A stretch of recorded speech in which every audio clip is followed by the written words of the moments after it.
The HOA president's long goodbye. Posting on behalf of a friend who isn't on Reddit.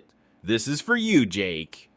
When I moved into my suburban neighborhood, I expected peace and quiet. Instead, I walked into a petty dictatorship run by our HOA president, Todd. Todd was the worst kind of leader, the kind who loved power but hated accountability. He enforced ridiculous rules like fining people $200 for leaving their trash cans out a minute past 9 a.m., but blatantly ignored the rules when it suited him. His own yard was a mess of unpermitted structures, and his fence was taller than allowed by city ordinances. But Todd's true sin? Using the HOA as his personal piggy bank. At first, I tried reasoning with him. My fence was slightly off color because the approved stain wasn't available, and he fined me $500. I explained, provided receipts, and asked for leniency. Todd smirked, said, "Rules are rules," and walked away. That's when I decided I would take him down, not with screaming or public arguments, but methodically, legally, and in a way he'd never recover from.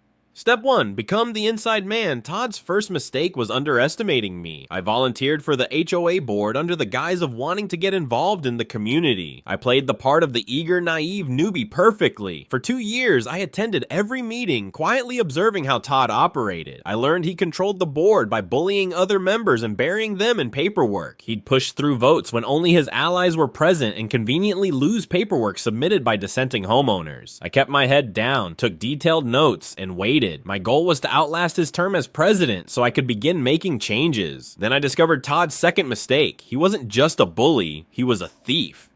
Step 2. Follow the money.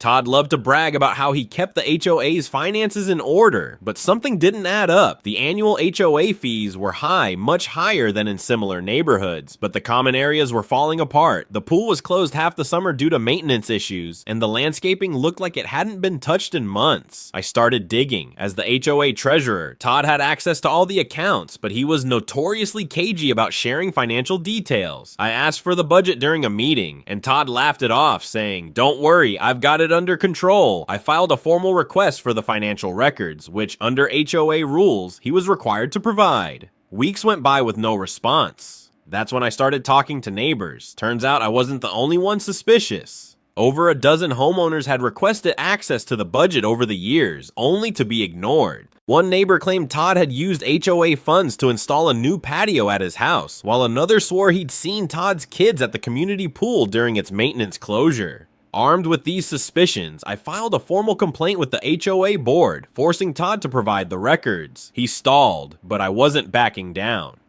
Step 3. Build the case. When Todd finally handed over the financial documents, they were a mess. Invoices were missing, payments were mislabeled, and some expenses were downright bizarre. A $15,000 landscaping fee paid to a company that didn't exist. Thousands spent on administrative costs with no explanation. I cross-referenced the HOA's bank statements with public records and found the smoking gun. Todd was funneling money to his personal accounts. Even better, I discovered Todd had been inflating contractor fees, pocketing the difference, and splitting the profits with his buddy, a shady contractor who handled most of the HOA's maintenance. I compiled everything into a detailed report, complete with spreadsheets, photos, and notarized statements from neighbors who had seen Todd's antics firsthand.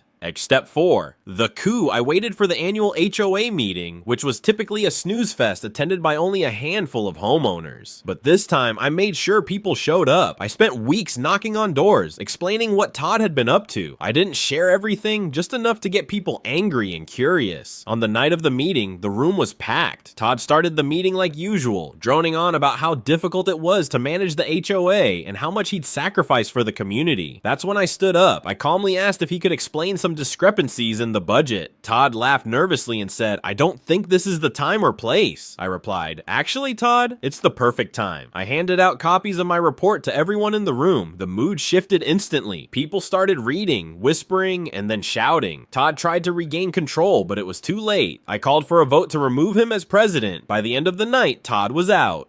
Step 5, the final blow. After Todd was removed, we hired an independent auditor to go through the HOA's finances. They confirmed owned everything. Todd had embezzled over $50,000, mismanaged tens of thousands more, and committed multiple counts of fraud. We reported him to the police and filed a civil lawsuit to recover the stolen funds. But it didn't end there. Todd's shady contractor buddy was also exposed and banned from doing business in the county. Todd had to sell his house to pay restitution and legal fees. His name became a running joke in the neighborhood, and no one would touch him professionally. With Todd gone, we restructured the HOA to prevent another dictator from taking over. We implemented term limits, required multiple board members to approve financial decisions, and created an online portal so all homeowners could access budgets and meeting minutes.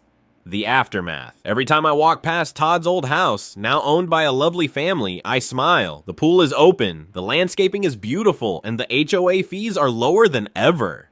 Todd, meanwhile, moved to a neighboring town where he reportedly tried to join another HOA board only to be laughed out of the room when someone Googled his name. Justice wasn't just served, it was plated, garnished, and savored.